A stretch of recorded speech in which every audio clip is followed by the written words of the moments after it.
Hello everyone, good evening সবাইকে। কেমন আছো তোমরা সবাই? আশা করি অনেক ভালো আছো। আমরাও কিন্তু খুব ভালো আছি। আর আজকে হচ্ছে পয়লা বৈশাখ, তো তোমাদের সবাইকে পয়লা বৈশাখের অনেক অনেক শুভেচ্ছা আর ভালোবাসা আমাদের চ্যানেলের পক্ষ থেকে। আর আজকে পয়লা বৈশাখের রাতটুকু কীভাবে কাটাচ্ছি সেটাই তোমাদের সাথে শেয়ার করছি। তো চলো ভিডিও স্টার্ট করা যাক। ভিডিও টাইটেল থাম্বনেল দেখে বুঝতে পেরে গেছো যে আজকে রাতে কিন্তু আমরা করছি বিরিয়ানি। আর বিরিয়ানিটা আমি রান্না করব। আজকে কিন্তু ফার্স্ট টাইম আমি বিরিয়ানি বানাচ্ছি। তো চলো দেখা যাক বিরিয়ানিটা খেতে কেমন হয়, টেস্টি টেস্টি নাকি খাওয়াই যাবে না। তো দেখতে থাকো তার জন্য ভিডিওটা। আর এখানে দেখো চিকেনটা কিন্তু আমার মা আমাকে ম্যারিনেট করে দিয়েছে সমস্ত রকম মশলা দিয়ে, টক দই দিয়ে, লবণ, লঙ্কা, হলুদ, পেঁয়াজ, রসুন, আদা, জিরে, তেল সমস্ত কিছু দিয়ে। আর এখানে আমি কড়াইতে কিন্তু আলুগুলো ভেজে নিচ্ছি বিরিয়ানির জন্য। আর এখানে গোটা গরম মশলা রয়েছে, দারচিনি, এলাচ, লবঙ্গ। আর এখানে কিন্তু চিকেনটা ভালোভাবে ম্যারিনেট করা রয়েছে। তো চলো এবার চিকেনটা ভালোভাবে রান্না করা যাক, দেখতে থাকো ভিডিওটা।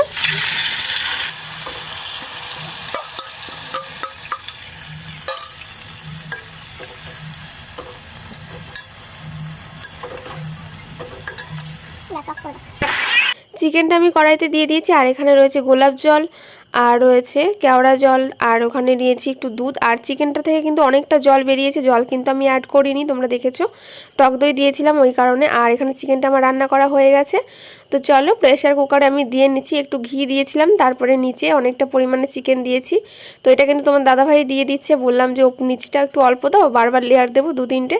তো তারপর দেবো নিচটা না অনেকটা পরিমাণে আলু আর চিকেনগুলো দিয়ে নিয়েছিল। তো তারপর আমি কিন্তু ভাতটা দিয়ে নিচ্ছি। আর ভাতটা কিন্তু আগেই ফুটিয়ে নিয়েছি, প্রায় 85% মতো আমি ভাতটা করে নিয়েছিলাম আগে। তো চলো ফার্স্ট টাইম বিরিয়ানি বানাচ্ছি, দেখা যাক আজকের বিরিয়ানিটা কি হয়, আদৌ খেতে পারবো কিনা। তো চলো এই জন্য কিন্তু শেষ পর্যন্ত তোমাদের ভিডিওটা দেখতে হবে। আর দেখো আমি কিন্তু এখানে ভাতের লেয়ারটা দিয়ে নিচ্ছিলাম। তো ভাতগুলো কিন্তু বাসমতি রাইস দিয়েই করেছি, যেটা দিয়ে সাধারণত বিরিয়ানি করা হয়, তো সেটা দিয়েই করেছি। আর যখন ভাতটা সেদ্ধ করছিলাম তার মধ্যে কিন্তু একটু সাদা তেল আর লবঙ্গ, এলাচ যেগুলো দিতে হয় সেগুলো দিয়েছি। আর এই দুধের মধ্যে গোলাপ জল আর কিন্তু কেওড়া জল দিয়ে রেখে দিয়েছিলাম কিছুক্ষণ, তোমাদেরকে আগে আমি দেখিয়ে দিয়েছি, তো সেটাই আমি দিয়ে দিলাম। তারপর দেবো হচ্ছে একটু হালকা করে বিরিয়ানি মশলা, আর রয়েছে হালকা একটু কালার, যেটা প্রয়োজন হয় বিরিয়ানিতে দেওয়ার জন্য, দেখতেও সুন্দর লাগে। তো বেশি একটা অ্যাড করবো না, যেহেতু আমি এই প্রেগনেন্সির অবস্থায় খাবো ওই কারণে একদম অল্প পরিমাণে দিয়েছি। আর দিয়ে নিচ্ছি পেঁয়াজ বেরেস্তা। তো দেখো সেগুলো দিয়ে আবার কিন্তু এখানে চিকেন দিয়ে নেব, একটু চিকেনের ঝোল যেগুলো আছে তো দিয়ে নিয়েছি। আর এরকমভাবে কিন্তু 2-3টে আমরা লেয়ার দিয়ে নিয়েছি। তো প্রেশার কুকারের মধ্যেই করে নেব। ভাবলাম যে প্রথমে যে কড়াইতে হয়তো হয়ে যাবে, ধরে যাবে, তো কড়াইতে ধরবে না, এখানে কিন্তু অনেকটা পরিমাণেই রয়েছে, ওই কারণে ভাবলাম যে প্রেশার কুকারেই করে নিই, তাহলে আমার তাড়াতাড়িও হয়ে যাবে আর সুবিধাও হয়ে যাবে। তো তোমার দাদাভাই আমাকে কিন্তু ক্যামেরাটা করে দিচ্ছে। আর দেখো বারবার আমার মুখের দিকেই ধরছে। আর এখানে কিন্তু দেখাচ্ছিলাম যে কড়াই থেকে সমস্ত মাংসগুলো কিন্তু ওখানে দিয়ে দিয়েছিলাম। তো চলো, আর দেখো আমাকে বারবার এখানে রাগাচ্ছিল, ওই জন্য একটুখানি মুখে স্টিকার মেরে দিলাম যে কেমন লাগছিল বারবার ক্যামেরাটা, মানে বিরিয়ানির দিকে না ধরে আমার দিকে ধরছিল, ওই কারণেই। তো চলো বিরিয়ানিটা এখন দিয়ে নিয়েছি প্রেশার কুকারে, মানে এখনও কিন্তু পুরোটা হয়নি। তো চলো দেখা যাক কি হয়, শেষ পর্যন্ত দেখতে থাকো। আর আজকে যেটা বলবো, তোমার দাদাভাই কিন্তু আমাকে অনেকটাই হেল্প করেছে, মানে কাটাকুটিতে। তো আলু, পেঁয়াজ, আদা, রসুন সমস্ত কিছু ছাড়িয়ে দিয়েছে। আর দেখো বিরিয়ানিটা কিন্তু শেষ পর্যায়ে লেয়ার দেওয়া হয়েছে। তো শেষে যেইটুকু দেওয়ার ছিল বাকি, তো দুধের সেই কেওড়া জল, গোলাপ জলের যে পরিমাণটা ছিল শেষে ওইটুকুনি আমি দিয়ে দিলাম। আর এইসব কিন্তু আমি খুবই সামান্য পরিমাণে দিয়েছি, কালারটাও বলো একদমই অল্প পরিমাণে দিয়েছি, যেহেতু আমি এই সময়টা খাবো। আর তারপরে শেষে দিয়ে দিলাম ভাত আর কিছুটা পরিমাণে। তারপরে আমি প্রেশার কুকারটা এবার আটকে নেব। তো চলো এবার আটকানোর পালা, আর কিন্তু বেশিক্ষণ নেই বিরিয়ানিটা হতে। তো দেখা যাক কি হয়, শেষ পর্যন্ত দেখতে থাকো ভিডিওটা।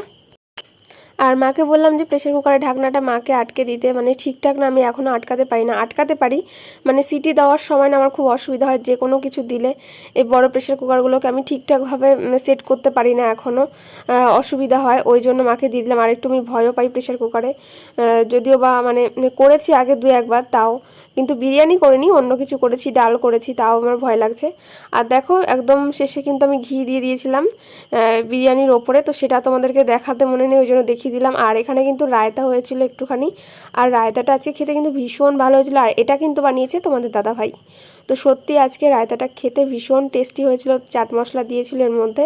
আর দেখো বিরিয়ানিটা নামানোর পরে তো গরম গরম নামিয়েছিলাম, ওই জন্য একটু এখানটা মানে অতটা ঝুরঝুরে লাগছে না, কিন্তু যখন একটু ঠান্ডা হয়েছিল তখন বেশ ভালোই ঝুরঝুরে লাগছিল। তো এখানে দেখো সবার প্রথমে তোমার দাদাভাইকে দিয়ে দিলাম, আর এখানে নিয়ে নিয়েছিলাম স্যালাড। স্যালাডের মধ্যে ছিল গাজর, পেঁয়াজ, শসা আর দিয়ে দিয়েছিলাম রায়তা।